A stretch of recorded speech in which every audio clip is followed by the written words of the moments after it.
Hi, I'm James Chantry. You might know me from this map or this map or this map.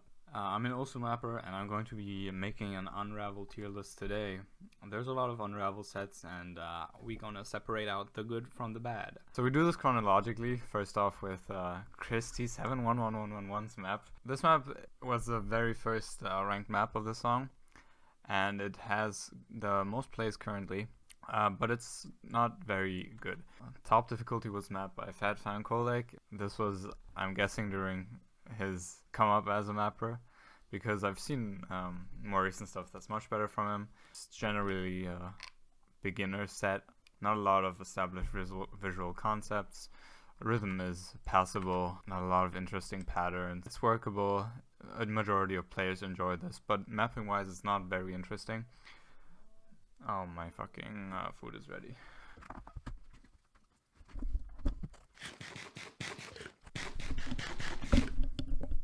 Bomb. Yeah, this map kind of sucks. It does a bare minimum, even for general ranking standards. This is a pretty low quality set. I think this Insane is a little better than the top difficulty, but it all just doesn't amount to much. D tier. So next up, chronologically, we get the OG, the one that I grew up playing when I was a little boy playing Osu at like 13 years old. This one by Desperate Kun. This one is a big step up. I don't like the slider borders, but I mean, I don't know, it's 2015, you can do whatever you want. This one's much cleaner and it has better aesthetics. Rhythm still kind of leaves something to be desired, but it's very hard to do something that perfectly fits the song. There's a lot of different layers in the song which do contradictory things. It's not easy to do.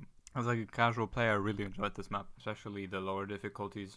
I think were really solid. The hard difficulty I played the fuck out of. I think a generally pretty solid map. B tier. Next up, being ranked 1 month after the map we previously looked at, is X Chippy's set with about the same amount of plays. All TV size, which is kind of a shame. Still no full size. This one is a little more freeform than the last one. It's still got pretty okay visuals and some more patterns. I personally don't like. It feels a little rough around the edges at a few points. I don't think it's quite up there with the map we previously looked at. This map goes for more of an alternating play style, but I think the rhythm misses it a few points. It has some good points. I like this the one triangle they used, but I think it's just a step lower than the previous map we looked at. Yeah, I think this one's a C tier for me. Next up, we have a normal hard set by Nia. This is actually pretty good. It's a cute little distance-based map. New players could have a lot of fun with this. But mapping wise, my mapping wise is not really that interesting. It doesn't do many mistakes, so I'll give this a low C tier. Ooh, now we get to the good stuff.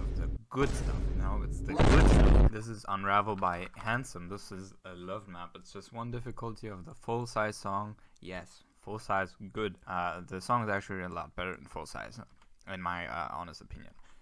And first off, we see the circles are fucking huge. Why are the circles fucking huge? Let Peachy Fat explain it to you. What makes CS2 important here is the extreme variation in movement it permits. It allows players to realistically shoot their cursors across the screen at speeds you would never find in CS4 maps, and that's contrasted with sliders that require absolutely no movement. Peachy Fat made a whole video like kind of simping over this map, and I do have to agree, it's a very well thought out conceptual map.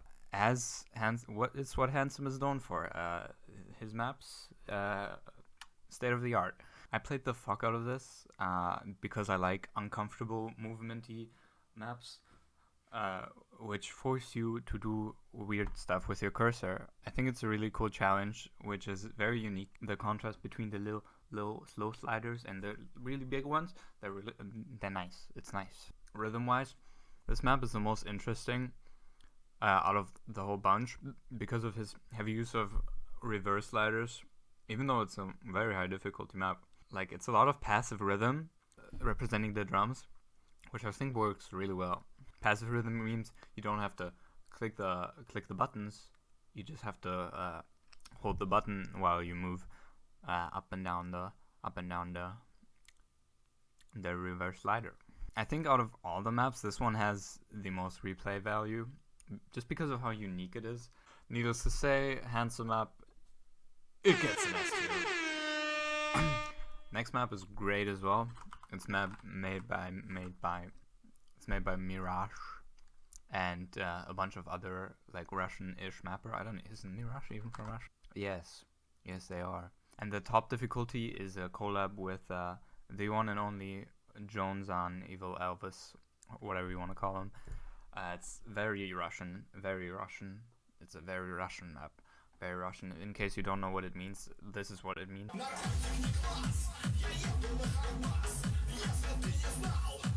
So this is a map of a cover of Unravel by Lushka, which in my opinion doesn't even come close to the original. I think it's an okay cover, but like the original, it's too iconic in my opinion. So I think it's an interesting artistic decision, because I think they wanted to separate themselves from all the Unravel sets that were already out there. But I think the song kind of misses. The background is good. It looks cool, and the mapping is good. It's got a lot of streams and interesting movement. It's not really my thing, but I can tell it's done really well. I'm personally not much of a fan of all the streams and all the way they are not easy to interpret. But for what it is, it's made extremely well. There's also this windmill pattern in the middle, which is really cool. It goes like pew pew pew. Damn, from this angle, I kind of look like Jan Nepomniachtchi. In general, a really well-made map. I also love the Neil Perry difficulty. I think this is kind of one of his best performances I've seen. Actually, much more a fan of his difficulty than the top difficulty, but that's probably just me. And also in general, the set is really consistent within itself. It really sticks to one style and nails it, which gives it a nice sense of identity, which I always appreciate in a set. I can see how players would be turned off from this though, because especially if you're not good at 1/4 gameplay, this could be a big turn off for a lot of players, because it's hard. It's a lot of hard to interpret streams, but they're rewarding if you can actually pull them off. In conclusion, not my preferred style of map, but done very well. But the choice to map the cover is kind of a flop for me. So this would be S tier, but I think the cons put it down to A tier. Next up is the set by Gary, which is very dense. It has very high AR. You can tell this mapper knows what they're doing. It's very structured, it's very visually appealing, but I think it might actually be a little too structured. It's got a lot of very crammed objects arrangement, trying to make everything connect to each other.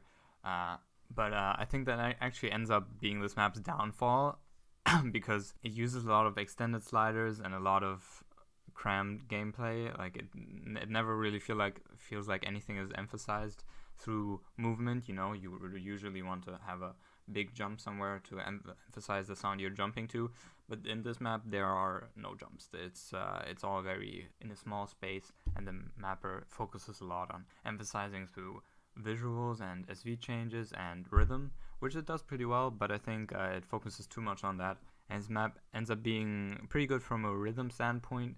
The objects just kind of move all in a straight line across the playfield. There's never any separations, never any islands of objects to separate them from other stuff, to kind of show that they are actually worthy of emphasis or distinct, which I think is a big downfall. All in all, pretty good map. I like the Seto difficulty, it's kind of cool. This is B tier for me, but slightly above the Desperate Coon map.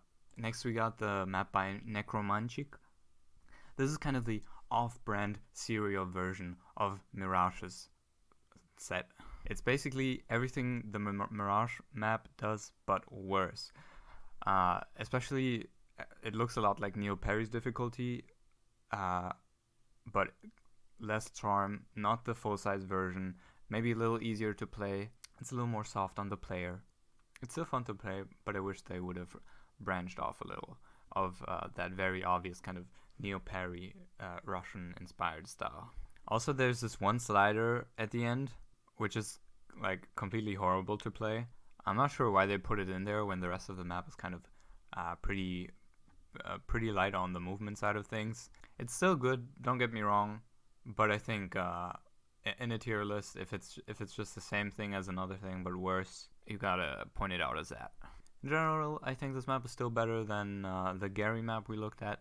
At least this map also has some good sense of identity. The lower difficulties, especially the guest difficulties, continue the same kind of visual style and patterning, just without the punch that Mirage's set had. Overall, I'm feeling a high B tier for this one.